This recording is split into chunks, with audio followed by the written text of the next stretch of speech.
नमस्कार। आप देख रहे हैं लोकल 7 न्यूज, आपके शहर की सबसे विश्वसनीय और तेज खबरें। मैं हूं आपके साथ प्रिया और आज हम आपको लेकर आए हैं आपके इलाके की सबसे बड़ी खबरें, एक्सक्लूसिव ग्राउंड रिपोर्ट्स और वो सारी बातें जो आपके लिए जानना जरूरी है। तो आइए नजर डालते हैं आज के इस खास खबर पर।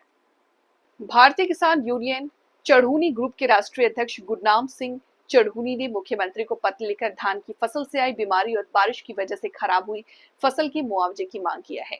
भारतीय किसान यूनियन चढ़ूनी ग्रुप के राष्ट्रीय अध्यक्ष गुरनाम सिंह चढ़ूनी ने मुख्यमंत्री को पत्र लिखकर धान की फसल में आई बीमारी और बारिश की वजह से खराब हुई फसल के मुआवजे की मांग की।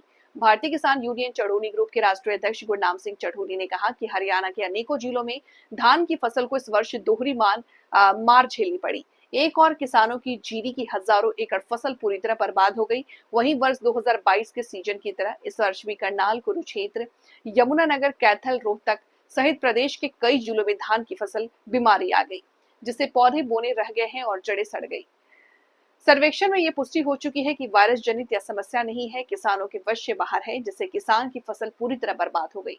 दूसरी ओर अधिक बारिश के कारण खेतों में जल भराव से किसानों की फसल भी खत्म हो गई। दोनों कारणों से सैकड़ों किसानों को भारी आर्थिक नुकसान हुआ। न सिर्फ छोटे बल्कि बड़े किसान भी पूरी तरह प्रभावित हुए। गुरनाम सिंह चढ़ूनी ने कहा कि हमारी मांग है कि विभागीय फसल सुरक्षा के लिए सरकार स्तर पर ठोस कदम उठाई जाए ताकि ऐसी स्थिति फिर न हो। प्रशासन द्वारा तुरंत दोनों कारणों के लिए नुकसान का पारदर्शी और निष्पक्ष सर्वे कराया जाए। सर्वे के आधार पर पात्र किसानों को शीघ्र पर्याप्त मुआवजा दिया जाए। साथियों नमस्कार। साथियों, आपको पता है इस बार के धान के अंदर बहुत बीमारी आई है और ये शायद दो तरह की बीमारी है। पौधे छोटे रह गए हैं, कुछ गल गए हैं, जड़ें खराब हो गई हैं, तो बहुत नुकसान धान के अंदर हुआ है। और दूसरी तरफ बारिश से जो जल भराव हुआ है उससे कई जगह पे फसलें बर्बाद हो गई हैं और जो जल भराव है उससे बहुत नुकसान हुआ है। तो हमारा माननीय मुख्यमंत्री जी से अनुरोध है, हमने पत्र लिख के भी अनुरोध किया है और वीडियो के माध्यम से भी सरकार से अनुरोध करते हैं, पत्रकारों भाइयों से भी सबसे अनुरोध करते हैं कि इस बात को ज्यादा से ज्यादा हाईलाइट करें।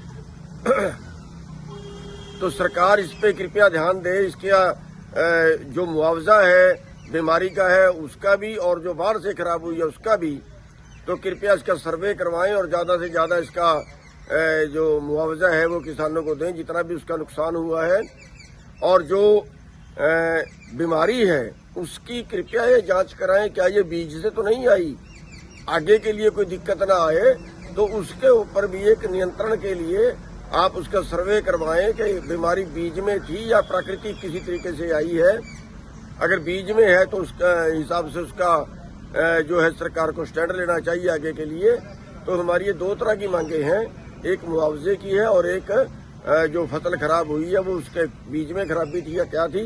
तो हमारा माननीय मुख्यमंत्री जी से अनुरोध है कि इसका संज्ञान लें और किसानों को उचित मुआवजा दें ताकि किसान बर्बाद होने से बच सके। धन्यवाद। तो ये थी आज की अहम खबर, आपके शहर से जुड़ी वो हर अहम जानकारी जिसे जानना आपके लिए जरूरी था। अगर आपके पास है कोई खबर, मुद्दा या सुझाव तो आप हमें जरूर बताएं। हमें फॉलो करें सोशल मीडिया पर और देखते रहिए लोकल 7 न्यूज, क्योंकि खबर वही जो आपके करीब हो। मैं प्रिया आपसे लेती हुई इजाजत, नमस्कार।